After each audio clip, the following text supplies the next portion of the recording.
Kumusta mga kapamilya? Ngayon ay pag-uusapan natin ang isang mahalagang balita na nagbigay ng malaking epekto sa industriya ng showbiz.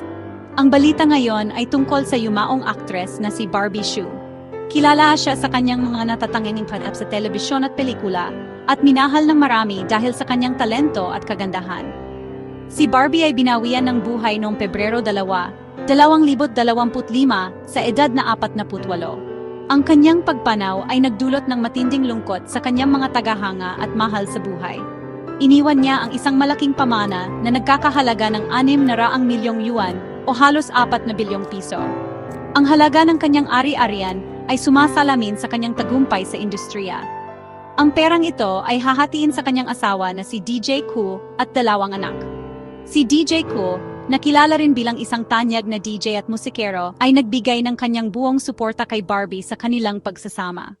Ang kanilang pagmamahalan ay naging inspirasyon sa marami, at ang kanilang pamilya ay patuloy na magiging simbolo ng pagmamahal at pagkakaisa. Ang 2 anak ni Barbie ay magmamana rin ng bahagi ng kanyang yaman. Sila ay pinalaki ng kanilang ina na may pagmamahal at pag-aaruga, at tiyak na ipagpapatuloy nila ang kanyang legasya. Si Barbie Hsu ay hindi lamang isang aktres, kundi isang ina, asawa, at kaibigan na minahal ng marami. Ang kanyang mga kontribusyon sa industriya ng entertainment ay hindi malilimutan, at ang kanyang alaala ay mananatili sa puso ng kanyang mga tagahanga. Sa kabila ng kanyang pagpanaw, ang kanyang mga nagawa at ang kanyang pamana ay patuloy na magbibigay inspirasyon sa mga susunod na henerasyon. Maraming salamat, Barbie Hsu, sa lahat ng iyong nayambag at sa mga alaala na iniwan mo sa amin. Marami ang nagtatanong kung ano ang magiging bahagi ni DJ Koo sa pamana. Ayon sa batas, may karapatan si DJ Koo sa isang bahagi ng kayamanan ni Barbie. Sa umpisa, tumanggi si DJ Koo na tanggapin ang kanyang parte. Ngunit ayon sa mga eksperto, hindi ito ganoon kadali. Ang 2 anak ni Barbie na edad 10 at 8 ay magmamana rin ng malaking halaga. Si Wang Xiaofei, ang dating asawa ni Barbie at ng mga bata, ang mamamahala sa kanilang mana. Si Xiaofei rin ang mayroong kustodiya sa mga bata. Mahalaga na mapangalagaan ang kinabukasan ng mga bata sa gitna ng sitwasyon. Para sa mga hindi nakakaalam, naghiwalay si Barbie at Xiaofei noong 2021.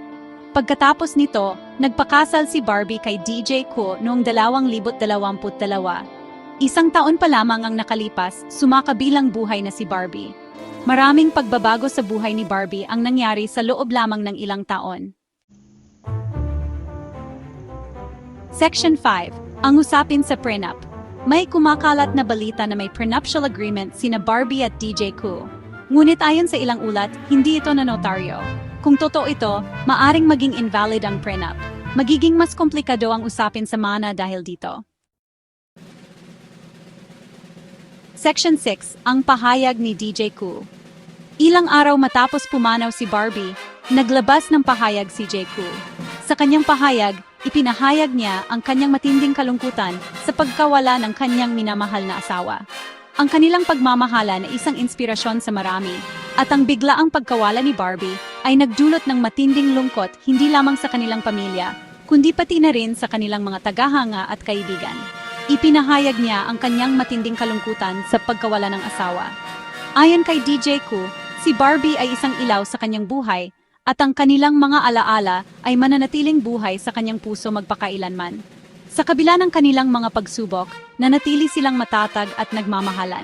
Kinondena rin niya ang mga kumakalat na tsismis tungkol sa kanilang financial issues. Aniya, ang mga ganitong uri ng tsismis ay walang basehan at nagdudulot lamang ng dagdag na sakit sa kanilang pamilya. Hiniling niya sa publiko na igalang ang kanilang privacy sa panahon ng kanilang pagdadalamhati. Sinabi ni DJ Koo na nais niyang ibigay ang kanyang mana sa ina ni Barbie.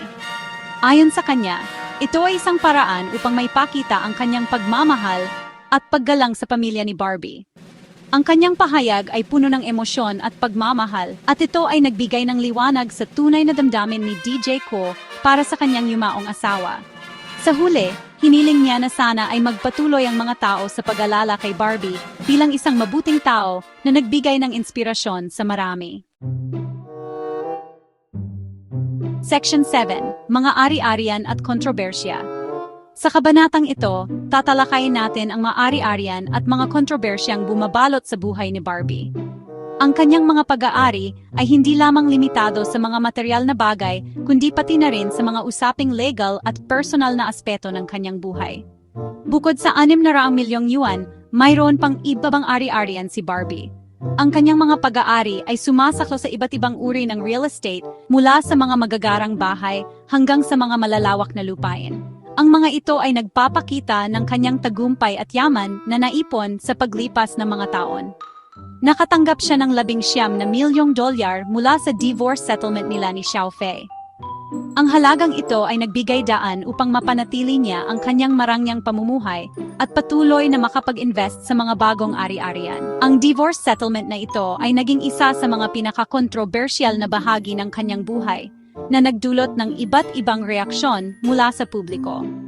Mayroon din umanong iniwang 720 square meter na villa si Xiaofei para sa kanilang mga anak.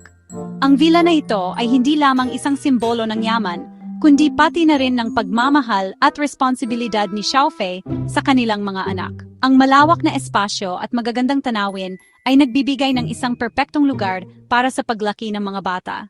May mga nagtatanong kung kasama ba ang mga ito sa mana. Ang mga usaping ito ay nagdudulot ng iba't ibang opinyon at haka-haka mula sa mga tao.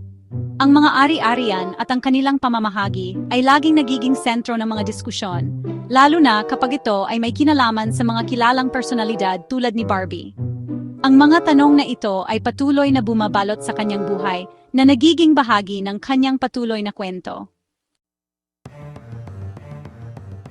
Section 8, Proteksyon para sa mga bata. Sa gitna ng kontrobersya, naninindigan si DJ Koo na protektahan ang mga anak ni Barbie.